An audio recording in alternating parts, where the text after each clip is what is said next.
Hello hello hello hello hello hello hello hello नमस्कार, जय श्री राम, जय हिंद। क्या हाल चाल है आप सब लोगों के। चैनल में आप लोगों का एक बारी फिर से स्वागत है। आओ गले लग जाओ।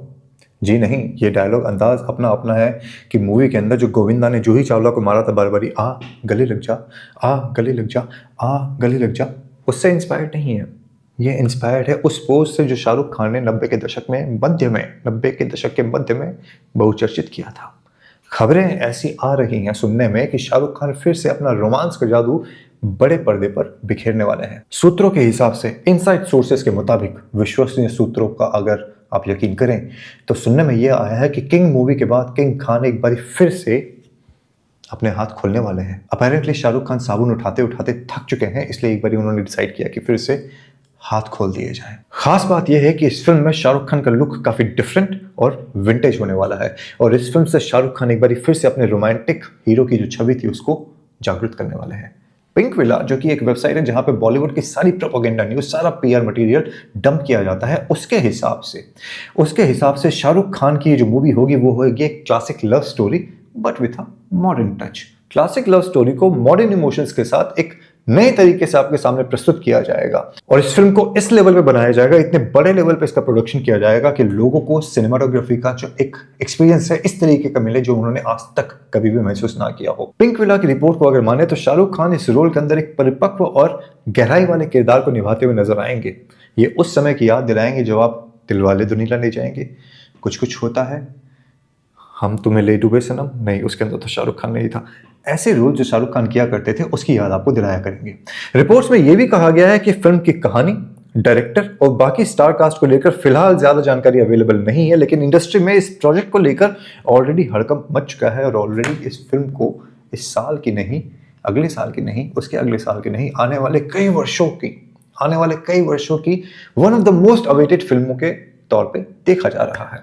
गौरतलब है कि शाहरुख खान ने पिछले कुछ सालों में पठान और जवान जैसी एक्शन फिल्में करी है और ये जो रोमांस वाला एंगल है वो शाहरुख खान का गायब था, तो उसको वापस से जीवित करने के लिए शाहरुख खान भरसक कोशिश कर रहे हैं और इसीलिए ये प्रोजेक्ट बनाया जा रहा है। समझ आया कुछ? इसको कहते हैं पीआर स्ट्रैटेजी। फिल्म का नाम नहीं पता, स्टोरी नहीं पता, डायरेक्टर नहीं पता, स्टार कास्ट नहीं पता, फिल्म कब सेट पे जाएगी ये नहीं पता, कब रिलीज होगी ये नहीं पता, लेकिन ऑलरेडी शाहरुख खान को न्यूज़ में रखने के लिए ऑलरेडी आपके सामने एक कहानी जो है लोगों ने बतानी शुरू कर दी है। अब कई लोग मुझे ये बोलेंगे कि साला तुम शाहरुख खान को किसी पीआर की जरूरत थोड़ी है, इतना बड़ा इंसान है वो, शाहरुख खान इतना बड़ा सुपरस्टार है, लोगों का आइडल है, लोग उसको देवता की तरह पूछते हैं, सॉरी, लोग उसको अल्लाह की तरह पूछते हैं, सॉरी,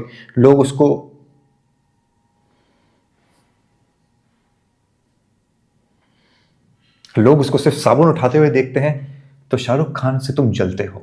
तो एक काम करते हैं, इसके पहले कि मैं अगला पोर्शन वीडियो का शुरू करूं जहां पे मैं आपको शाहरुख खान के द्वारा और बॉलीवुड के द्वारा एक ऐसा स्कैंडल रन किया जा रहा है उसके बारे में विस्तार पूर्वक बताऊं, एक छोटा सा मोन्टाज तैयार किया है शाहरुख खान को श्रद्धांजलि नहीं, शाहरुख खान की सेवा में उसको समर्पित करते हुए मैं उस मोन्टाज को शुरू करता हूं जहां पर शाहरुख खान अपनी जिंदगी के बारे में अलग अलग जगहों पे अलग अलग बातें कर रहे हैं। Now you decide while you watch that video कि इस इंसान के ऊपर आपको कितना यकीन है और बॉलीवुड का पीआर किस तरीके से काम करता है। जब ये मोन्टाज खत्म हो जाएगा तब आपको पता चलेगा बॉलीवुड का एक ऐसा स्कैम जिसको व्हाइट कॉलर स्कैम के नाम से भी आप पुकार सकते हो। पर फिलहाल ये छोटा सा वीडियो देखो, उसके बाद आगे की बात करते हैं। When I came to Mumbai first time, I didn't have money to buy food. मेरे फादर जो थे, हम बहुत लोअर मिडिल क्लास लोग थे, तो वो एक छोटा सा वहाँ मेस था, कैंटीन चलाते थे। Do whatever, but do not ever disrespect a woman in any aspect. So make a vulgar expression with your lip. शोहरत आपको वो चांदी की तशरीह पे किसी ने रख के दी। They gave me the opportunity to get Shohrat. I have no romantic stories to talk about my struggle in Bombay, no. As far as No sleeping on park benches, huh? No, I never slept. They gave me nice houses and to sleep in. They looked after me, they pampered me, they let me make STD calls to Delhi, they used to let me fly back to Delhi. We were actually sleeping on the roads opposite the Oberoi. I remember going down to one of the markets and selling my Pentax camera for 1500 rupees because we didn't have money to get back to Delhi. मेरे father जो थे हम बहुत lower middle class लोग थे, तो वो एक छोटा सा वहाँ मेस था, कैंटीन चलाते थे. So, my parents, and it was very sad. We had no money. I only had a sister who was rather unwell at that time. And I just gotten married. I had no house. तो यहाँ पे आके किसको आपने contact किया इस दुनिया में? और मैं बताया आपको, मैं कांटेक्ट नहीं किया. मैं सर्कस की शूटिंग कर रहा था तो अजीज मिर्जा जिन्होंने मेरे से राजू बन गया, जेंटलमैन बनाई, और अभी yes boss, he is like a father figure. तो he kept me in his house and said कि तू, they convinced me to join films. Ketan, Aziz, Rajiv. तो आप कह सकते हैं कि शोहरत आपको वो चांदी के तश्तरी पे किसी ने रख के दे दी.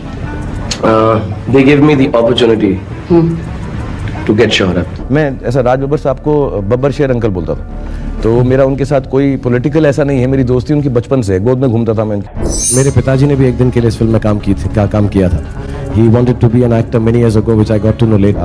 तो राज बब्बर साहब, अजीत वछानी जी, रोहिणी हतनगढ़ी जी, सुरेखा सीकरी जी, मनोहर सिंह जी, सब जितने भी, अलकाजी साहब, जितने भी डॉयंस हैं, राजेश विवेक जी जिनकी अभी हाल ही में डेथ हुई, तो वो मुझे बहुत प्यार करते थे और मैं उनकी गोद में बैठा रहता था. बहुत खूबसूरत. आई थिंक उन्हीं की गोदों में बैठ के मेरे को ऐसा लगने लगा कि मैं एक्टर बन जाऊंगा. I have only one mantra and I say this to everyone.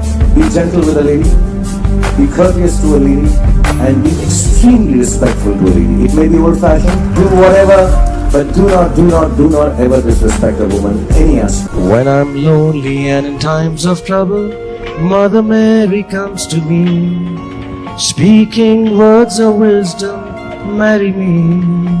Now tell us what you're worth, sweetheart. इस सवाल का जवाब गाने में नहीं, वर्ड्स में भी नहीं होगा. So make a vulgar expression with your lip. अगर यूटीवी प्रोड्यूस कर रही है और आप उसमें हैं, तो ऑलरेडी आप प्रेग्नेंट हैं. I can do this. Sorry, I can do this for you. I can make you pregnant. एक दिन मैं अपने ऑफिस में बैठा था तो मेरे पास शाहरुख खान के फैन क्लब्स के लोग आए और उन्होंने मुझे कहा कि हमें पठान आ रही है, हमें पूरा का पूरा थिएटर बुक करना है. तो मैंने उनसे कहा कि पैसे दीजिए, बुकिंग कर लीजिए. उन्होंने लगे हाथ खड़े खड़े मुझे सारा का सारा पैसा दिया और पूरा थिएटर बुक कर दिया. ये बात मैं नहीं कह रहा, ये कंट्रोवर्शियल स्टोरी या फिर ये रूमर में फैलाने की कोशिश नहीं कर रहा हूँ. मराठा मंदिर नाम का थिएटर है, आप लोगों ने नाम सुना होगा, बहुत प्रचलित है. उनके जो मालिक हैं, जिनके अंडर और भी थिएटर्स हैं, बहुत सारे थिएटर्स उन करते हैं, मनोज देसाई, आज से 2 साल पहले उन्होंने ये बात कही थी. अब सवाल यह है कि आखिरकार इस बात में दम क्या है और इस बात को जिसको मैं आपके साथ शेयर कर रहा हूँ उसके पीछे का रीज़न क्या है, रैशनल क्या है, लॉजिक क्या है. दरअसल ये सीधे सीधे बॉक्स ऑफिस की काला बाजारी की तरफ संकेत करती है, जिसे कॉर्पोरेट बुकिंग भी कहा जाता है. ये प्राइमरली पहले करवाया जाता था निर्देशक के द्वारा, निर्माता के द्वारा, क्योंकि उन्हें एक मैसेज देना होता था ऑडियंस के अंदर कि इस फिल्म की डिमांड बहुत ज़्यादा है and this is one of the most hyped film, बहुत अच्छी फिल्म है, आपको इसको देखने के लिए ज़रूर जाना चाहिए. चक्कर यह है कि आजकल फिल्म की सफलता का पैमाना सिर्फ एक है और वो है बॉक्स ऑफिस. पहले भी वैसे वही था पर आजकल बहुत ज़्यादा हो गया है. वो इसलिए क्योंकि आजकल के एक्टर्स जो हैं अंधाधुंध पैसा लेते हैं, अंधाधुंध फीस लेते हैं, प्रॉफिट मार्जिन्स भी होता है फिल्मों के अंदर उनका. और उसके बाद भी अगर आपने नोटिस किया हो, बॉलीवुड के अंदर 95% मूवीज़ जो हैं कंप्लीटली लॉस में जाती है. उसके बावजूद इन लोगों को बार बार काम मिल रहा होता है. तापसी पन्नू एक ऐसी एक्ट्रेस है जिसका एग्जाम्पल आपके सामने बिल्कुल जीता जागता सा है. 9 बैक टू बैक फिल्में देने के बावजूद भी वो महिला अभी भी बॉलीवुड के अंदर, इंडस्ट्री के अंदर टिकी हुई है. पर सवाल यहाँ पे ये है कि शाहरुख खान का क्या रोल है इसके अंदर. शाहरुख खान एक ऐसा बिजनेसमैन है जिसने पुरानी चलती हुई प्रथा को थोड़ा मॉडिफाई करने की कोशिश करी. इस कॉर्पोरेट बुकिंग को पहले फीडिंग कहा जाता था पुराने ज़माने में, 70-80 के ज़माने में. फीडिंग क्या होती थी वो आपको बताऊंगा, पर उसके पहले एक बार आप कॉर्पोरेट बुकिंग किसको कहा जाता है उसको समझ लीजिए. आप लोगों ने कई बार नोटिस किया होगा कि आप जब ऐप पर जाते हैं फिल्म की बुकिंग करने के लिए, टिकट की बुकिंग करने के लिए, तो थिएटर होता है हाउसफुल, कोई सीट नहीं मिल रही होती है. अभी का शो, बाद का शो, शाम का शो, रात का शो, हर शो जो है बुक होता है.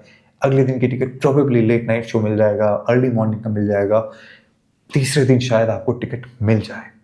लेकिन भूल चूक से अगर आप ऐप का इस्तेमाल किए बिना अगर डायरेक्टली थिएटर में पहुंच जाओ और वहाँ पे टिकट लेके अंदर जाओ, क्योंकि टिकट अवेलेबल होती है, आप टिकट लेकर अंदर जाओ तो आप देखते हो कि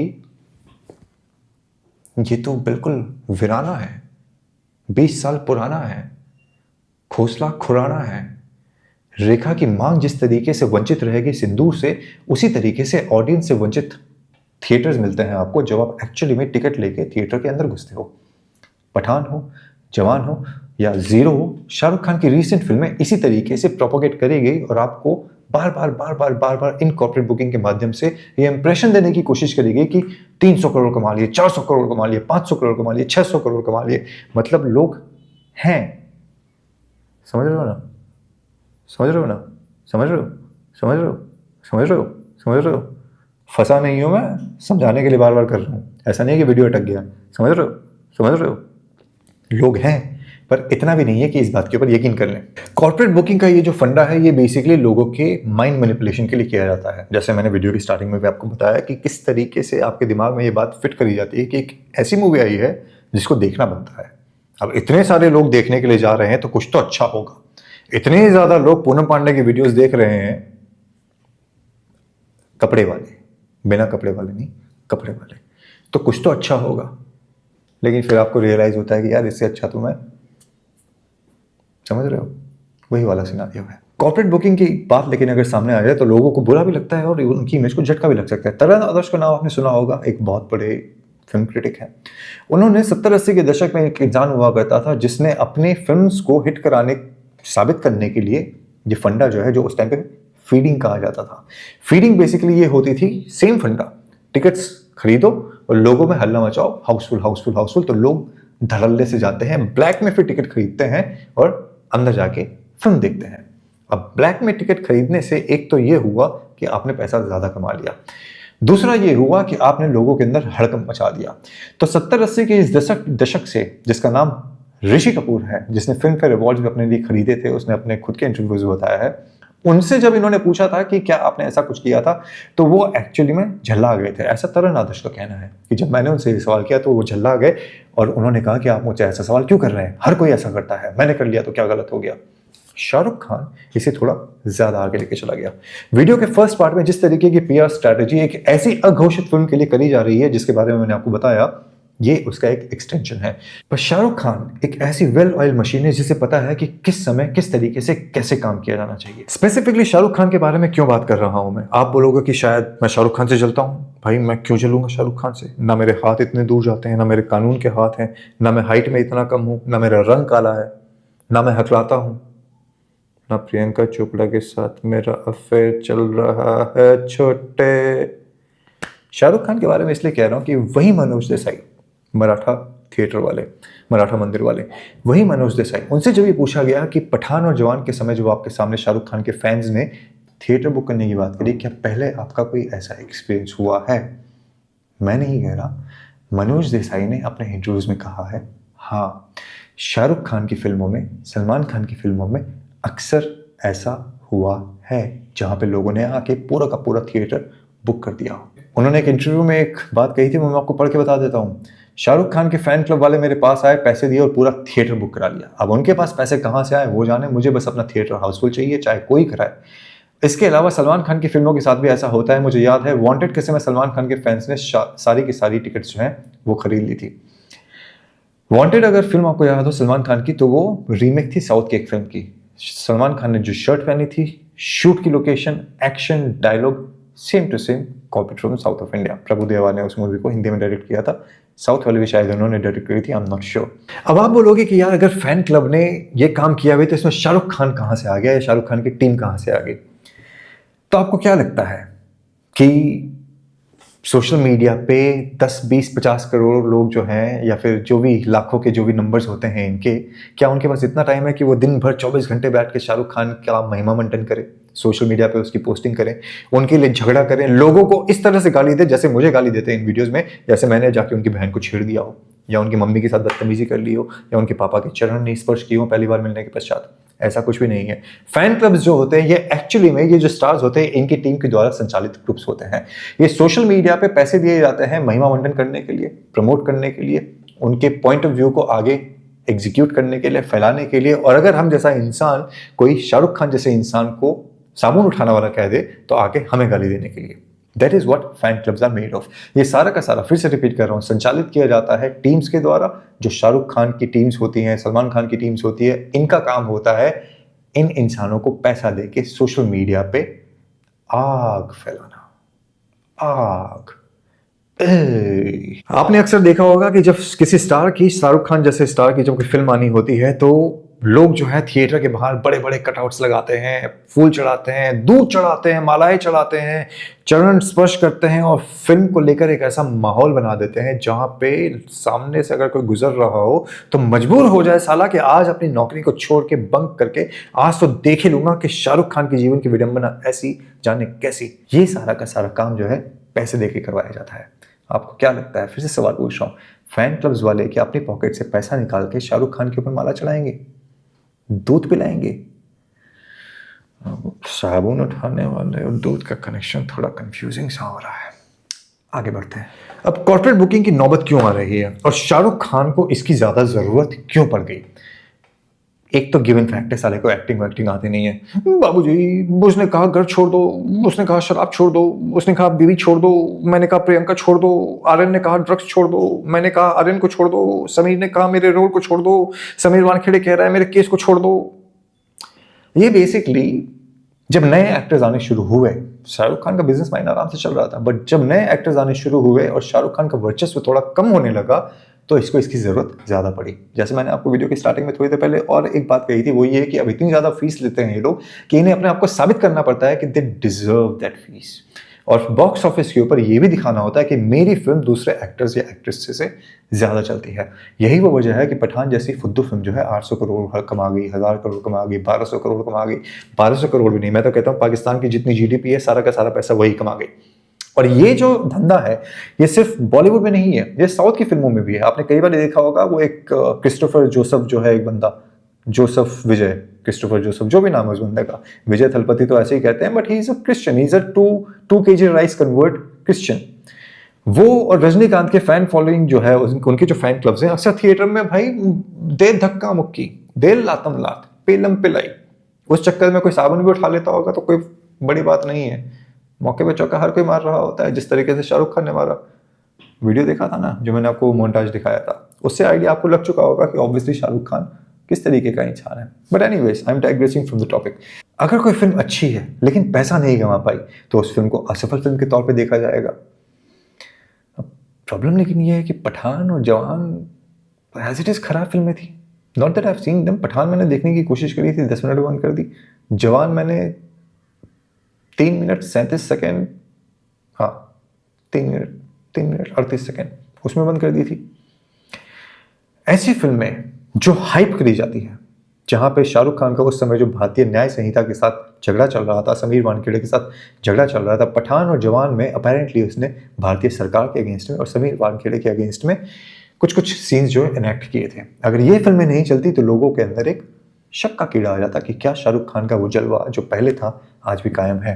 उस जलवे को बरकरार रखने के लिए पेड रिव्यूज करवाए गए, सोशल मीडिया पे धनाधन पोस्टिंग्स करवाई गई और उन मूवीज को इतना ज़्यादा हाइप किया गया कॉर्पोरेट बुकिंग के जरिए, फीडिंग के जरिए और फैन क्लब्स के जरिए कि आप अंदाजा भी नहीं लगा सकते कि कितना पैसा खर्च किया जाता है इन कामों में। फिल्म की ओपनिंग एक बहुत इंपॉर्टेंट रोल प्ले करती है।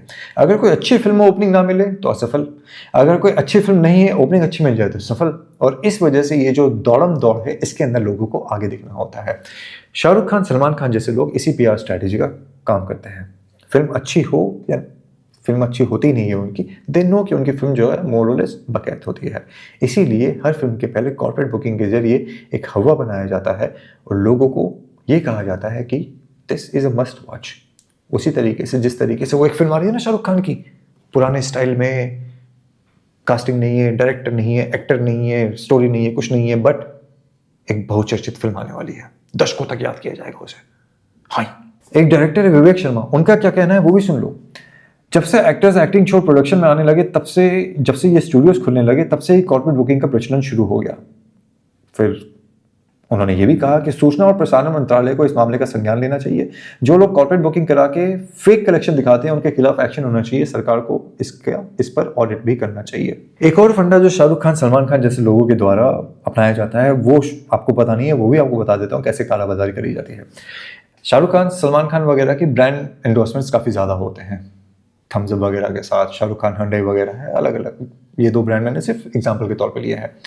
तो इनसे जब इनको पैसा मिलना होता है ब्रांड एंडोर्समेंट का, ये पैसा आधा लेते हैं, पूरा पैसा नहीं लेते हैं, और ये कई प्रोमिनेंट केसेस में हुआ है। एक एग्जीबिटर है अक्षय राठी, उन्होंने इस चीज़ का खुलासा किया था 2-3 वर्ष पहले। उन्होंने ये कहा था कि ये लोग आधा पैसा लेते हैं और जब फिल्म रिलीज होती है तो ये ब्रांड्स को कहते हैं बुकिंग कराने के लिए, और उसके बाद कहते हैं अपने कर्मचारियों के बीच में टिकट्स का वितरण कर दीजिए। अब इससे होता क्या है, कॉर्पोरेट बुकिंग कराई गई एक लीगल तरीके से, टिकट दी गई लीगल लोगों को, और थिएटर तक पहुंचा दिया गया लोगों को। थिएटर को फुल करने का ये भी एक तरीका होता है। 60 और 70 के दशक में एक अलग खेला चल रहा होता था। मनोज कुमार नाम याद है आपको? राज कपूर भी नाम याद होगा आपको। मनोज कुमार और राज कुमार एक्चुअली में एक दूसरे की टिकटें खरीदा करते थे। अब आप पूछोगे उसमें फायदा किसका, वो भी बता देता हूँ। तो होता ही था कि मनोज कुमार और राज कुमार की कई फिल्में जो है एक साथ रिलीज होती थी, मोर और लेस सेम डेट्स के ऊपर। तो ये लोग करते क्या थे, एक दूसरे की टिकट्स जो है खरीद लेते थे अपने साथियों को बोल के। उन टिकट्स को फिर थिएटर के बाहर सस्ते दामों में बेचा जाता था और प्रचार ये किया जाता था कि फिल्म बेकार है इसलिए हम सस्ते में बेच रहे हैं, फिल्म फ्लॉप है इसलिए सस्ते में बेच रहे हैं। यही काम मनोज कुमार राज कपूर के लिए क्या करते थे, उनकी मूवीज के अगेंस्ट में, और राज कपूर मनोज कुमार की मूवीज के अगेंस्ट में क्या करते थे। अब इन केस अगर आपको राज कपूर की जिंदगी की विडंबना जाननी है, डिस्क्रिप्शन बॉक्स के अंदर dark secrets of Raj Kapoor नाम का एक वीडियो है, उसको जरूर देखना। और वैसे तो उनके पिताजी जो है पृथ्वीराज कपूर, उनके ऊपर वीडियो बना चुका हूँ, वो भी डिस्क्रिप्शन बॉक्स में लिंक दिया हुआ है, वो भी देख लेना। इस तरीके के मामले, इस तरीके के का खेला जो है 60-70 के दशक में चला करता था। इवॉल्व होकर फिर धीरे धीरे वो फीडिंग बना, फिर उसके बाद वो कॉर्पोरेट बुकिंग तक पहुंचा, सोशल मीडिया तक पहुंचा। अब सवाल यह है कि शाहरुख खान जैसे लोगों को कॉर्पोरेट बुकिंग से रोका जा सके, इसके लिए कदम क्या उठाए जा सकते हैं? कुछ भी नहीं। अगर कोई अपने ब्रांड को कह रहा है कि टिकट खरीदो, डिस्ट्रीब्यूट कर दो, there is nothing wrong with it, कोई इलीगल चीज़ नहीं है। पर हाँ, इन एक्टर्स को ये ज़रूर सोचना चाहिए कि अगर कोई फिल्म का बजट ही 30, 40, 50 करोड़ है, उसमें ये 4-5 करोड़ अपनी फीस ले रहे हैं और फिल्म 2-2.5 करोड़, 3 करोड़ भी नहीं कमा पा रही है, तो भाई कुछ तो सोचो। दूसरों को भी घर चलाना है, खाना पीना करना है, दाल फ्राई खानी है, मन करे तो किसी दिन चिकन भी खाना है, बट कोई कंसिडरेशन यहाँ पे नहीं किया जाता है। यहाँ पे एक प्रचलन बल्कि शाहरुख खान और सलमान खान की फिल्मों में बीच में और चला था, बाय 1 गेट 1 फ्री। आपने एक टिकट खरीदी, आपको दूसरा टिकट फ्री में। यानी कि पप्पा अगर एक टिकट खरीद रहे हैं तो आज तो मम्मी को साथ में लेके जाना पड़ेगा। अब चूंकि मम्मी को साथ में लेके जाना पड़ेगा तो फिर पप्पू बेटा को भी साथ में लेके जाना पड़ेगा। अब पप्पू बेटा को भी साथ में लेके जाना पड़ेगा तो थिएटर के अंदर खाना भी खिलाना पड़ेगा। अब जब खाना खिलाना पड़ेगा तो अपने बिल को बढ़ाना भी पड़ेगा। ये है corporate structure of how you are getting. समझ रहे हो? अक्षय कुमार की एक फिल्म आई थी, अगर आपको ध्यान हो, सिरफिरा। इतनी अच्छी फिल्म थी कि कोई उसको देखने का नाम ही नहीं ले रहा था। तो इवेंचुअली ऑफर क्या चलाया गया, फिल्म देखिए और अंदर आपको 2 समोसे और एक चाय दी जाएगी। जी हाँ, अगर आपको यकीन नहीं हो रहा, गूगल पे जाके सर्च कर लेना भाई, ऐसे बकैती नहीं मार रहा हूँ। 2 समोसे और एक चाय का लालच देके अक्षय कुमार की फिल्म सिरफिरा के अंदर लोगों को भेजा जा रहा था और वहां पे ये साबित करने की कोशिश करी जा रही थी कि देखो देखो देखो देखो देखो देखो देखो देखो देखो देखो, शिल्पा आ गई, शिल्पा आ गई, शिल्पा आ गई। पर शिल्पा आई नहीं थी, अक्षय ही था। फिल्म बेकार थी। कॉर्पोरेट स्ट्रक्चर में फिर आ जाते हैं अब सोशल मीडिया रिव्यूज के ऊपर। पहले सिस्टम बड़ा सिंपल सा था। चुनिंदा फिल्म रिव्यूअर्स को बुलाया जाता था जिनके ताल्लुकात बड़े बड़े पब्लिकेशन हाउसेस से हुआ करते थे। उनके जब रिव्यूज आते थे तो लोग उनको सच मानते थे क्योंकि जेन्युइन होते थे वो। हालांकि वो भी खरीदे हुए होते थे कई बारी, बट एटलीस्ट ऐसे मैनिपुलेशन इतना ज़्यादा नहीं हुआ करता था, especially when it came to reviews. आजकल चक्कर क्या है, हर दूसरा बंदा रिव्यूअर बना हुआ है। फिल्म ऐसी थी, फिल्म ऐसी थी, फिल्म ऐसी थी, फिल्म ऐसी थी, फिल्म ऐसी थी, फिल्म ऐसी थी। पता चला इतना पैसा मिला, उतना पैसा मिला, इतना पैसा मिला, उतना पैसा मिला। सारा का सारा पैसा का खेल। 300 से 400 लोगों को फिल्म रिलीज होने के पहले बुलाया जाता है, उनसे रिव्यूज करवाए जाते हैं, उन्हें पैसा दिया जाता है और फिल्म जो है उनके रिव्यूज करवाए जाते हैं। ये सिर्फ बॉलीवुड नहीं करवाता, ये हॉलीवुड भी कराता है, OTT प्लेटफॉर्म्स भी कराते हैं। जुरासिक पार्क से रिलेटेड कोई मूवी आई थी अभी रिसेंटली, जिसमें वो नताशा रोमनॉफ है, एवेंजर्स वाली, Scarlett Johansson, if I am pronouncing the name correctly. उस फिल्म के लिए रिव्यूज लिखे हुए थे, best movie ever, best action movie ever. ये भारत के न्यूज़पेपर्स थे, टेलीग्राफ जैसे लोग जिन्होंने रिव्यूज दे रखे थे, वो OTT प्लेटफॉर्म से चल रहे थे। तो आप समझ सकते हो कि किस तरीके से पैसा फेंक, तमाशा देख। चक्कर सिर्फ इतना सा है कि पैसा कहीं और फेंका जा रहा है, ऐश किसी और की हो रही है और तमाशा आप बन रहे हो। तरुण आदर्श की जिंदगी की विडंबना देखो। जब छोटे मियाँ बड़े मियाँ जो फिल्म आई थी अक्षय कुमार और टाइगर श्रॉफ की, उन्होंने ये फिल्म जब इनको रिव्यू के लिए बुलाया गया, प्रीमियर किया गया, प्रोड्यूसर डायरेक्टर साथ में थे, तो इन्होंने सीधे बोला उनको कि इस फिल्म से ज़्यादा उम्मीद मत रखना, ये फिल्म में ज़्यादा मटेरियल है नहीं। उन्होंने इनसे रिक्वेस्ट करी कि फिल्म के रिलीज होने तक अपने रिव्यू को मत डालना। जिस रिव्यू का फिल्म के आने के पहले या फिल्म जिस दिन रिलीज हुई है उस डेट पे आना एक लॉजिकल सा सेंस है। उस फिल्म के लिए, उस रिव्यू के लिए डायरेक्टर्स के द्वारा इनको पुश किया गया कि रिव्यू मत करना। इन्होंने फिर भी बोला कि नहीं, रिव्यू तो मैं डालूंगा, मैं कुछ नेगेटिव नहीं बोलूंगा, पर मैं न्यूट्रल रहूंगा। तब तरह आदर्श एज इट इज वैसे भी न्यूट्रल रह के बिक गए, क्योंकि उन्होंने ठीक है रिलेशनशिप मेंटेन करना होता है तो at times you do that कि ओवरली नेगेटिव नहीं बोलूंगा बट पॉजिटिव भी ज्यादा नहीं बोलूंगा। शाहरुख खान पे फिर से एक बार इस वीडियो में कंसंट्रेट कर लेता हूँ। शाहरुख खान की डंकी जब आई थी उसी टाइम पे प्रभास की सालार भी आई थी। अब एक चीज और करी जाती है इनकी टीम्स के द्वारा, फैन क्लब्स को पैसे दिए जाते हैं कि आप थिएटर में जाओ, वहाँ पे हल्ला करो। तो शाहरुख खान के जो फैन क्लब वाले हैं वो शाहरुख खान की फिल्म नहीं देखेंगे, वो जाएंगे सलार देखने के लिए। सलार में जाके वहाँ पे हो हल्ला करेंगे, नेगेटिव हूटिंग करेंगे, बाहर निकलेंगे, वहाँ पे अगर कोई खड़ा होगा तो उसे बाइट्स देंगे कि फिल्म बड़ी बकवास है। और यही सलार के लोग यानी प्रभास के लोग शाहरुख खान की मूवी के लिए करते थे और उन्होंने किया। अब शाहरुख खान इस चीज में ज्यादा महारथी है क्योंकि ही, जैसे मैंने बार बार रिपीट कर रहा हूं मैं अपनी चीज को, कि he is a well oiled machine, he knows how to work. और ये काम उसने धड़ल्ले से डंकी के टाइम पे किया था। अब डंकी मूवी भी डंकी जैसे ही थी। 300-400 रुपए दे के इन लोगों को थिएटर के अंदर भेजा जाता है वहां पे जाके हूटिंग करने के लिए, और सिर्फ नेगेटिव हूटिंग के लिए नहीं। फिर यही इंसान जो प्रभास की मूवी को गलत कह के आएंगे, बुरा भला कह के आएंगे, नेगेटिव हूटिंग करके आएंगे, वो शाहरुख खान के अगले शो में जाएंगे और वहां पे सीटियां बजाएंगे। आप लोगों में से कई लोगों ने नोटिस किया होगा सलमान खान की फिल्म के अंदर जैसे ही सलमान की एंट्री होती है सब सीटियां बजाना शुरू कर देते हैं। अगर आपको ये लगता है कि वो जेन्युइन तरीके से भाई आ गया, मेरा भाई आ गया, वैसा कुछ भी नहीं है। उन सबको पैसा दिया जाता है, 200-200 रुपए, 300-300 रुपए दिए जाते हैं। एक कोई शराब की बोतल दे दी जाएगी, कहीं पे बोल दिया जाएगा ये लो 1000 रुपए लो, चिकन खा लो जाके। बस इतनी सी औकात है इंडिया में सोशल मीडिया लोगों की। छुटभैया लोग जो 3.5-4 स्टार से नीचे देने को तैयार नहीं होते शाहरुख खान जैसे लोगों को, सलमान खान जैसे लोगों को, उनकी फॉलोइंग इतनी ज्यादा तगड़ी है कि आई फेल टू अंडरस्टैंड कि क्या ऑडियंस कभी भी कंटेंट बनाने वालों से भी ये पूछते नहीं है कि आखिरकार आप जो ये बोल रहे हो इसका बेसिस क्या है, इसका रैशनल क्या है। But then again what do we know, हम तो छोटे यूट्यूबर्स हैं, हम आते हैं अपने दिल से निकली हुई आवाज आपके दिल तक स्क्रीन के उस तरफ पहुंचाने की कोशिश करते हैं, इस उम्मीद में कि शायद आप कुछ समझ जाओ। पर शाहरुख खान नाम का ये फ्रॉड स्पेसिफिकली किस तरीके से आपको बेवकूफ बना रहा है, इस वीडियो में कॉर्पोरेट बुकिंग के नाम से मैंने आपको वो भी समझा दिया। शाहरुख खान की और डिटेल जाननी है आपको कि किस तरीके से कितना झूठा इंसान है ये, डिस्क्रिप्शन बॉक्स में dark secrets of Shahrukh Khan एक वीडियो है, वो भी जाके देख लेना। You will get to know everything about his life, कि इससे ज्यादा झूठा मैनिपुलेटिव इंसान बॉलीवुड में आज तक नहीं हुआ भाई, मतलब आज तक नहीं। But then again DNA. तो ये वीडियो यहीं पे समाप्त करता हूं। उम्मीद हूं आपको कुछ रोचक जानकारियां मिली होंगी। थोड़ा हंसी मजाक में आपको समझाने की कोशिश करी है, सीरियस कंटेंट धीर गंभीर होकर क्या ही बातें करें, है कि नहीं। अगर वीडियो ठीक ठाक लगा हो, इन्फॉर्मेशन अच्छी लगी हो, तो डिस्क्रिप्शन बॉक्स में और भी वीडियोस हैं, वो भी जाके देखें। चैनल को सब्सक्राइब करें, वीडियो को शेयर करें, चैनल का मेंबर बनकर फाइनेंशियली सपोर्ट करें। और हाँ, इसी तरीके से अपने दर्शन, आपके दर्शन मुझे देते रहिए। इस वीडियो को समाप्त करता हूं। अगले वीडियो में एक ऐसी कहानी आपके सामने लेके आऊंगा, एक ऐसा मर्डर केस बॉलीवुड का जिसके बारे में बातें तो बहुत हुई हैं, लेकिन उस तरीके से नहीं जिस तरीके से हम करेंगे। आखिरकार पुराना डायलॉग है, स्टाइल लोग वहां जाता है जहां कोई जाने की सोचता भी नहीं है। अगला केस उसी बारे में। इस वीडियो को यहीं समाप्त करता हूं। आज समय देने के लिए धन्यवाद। जय श्री राम, हर हर महादेव। ध्यान रखना।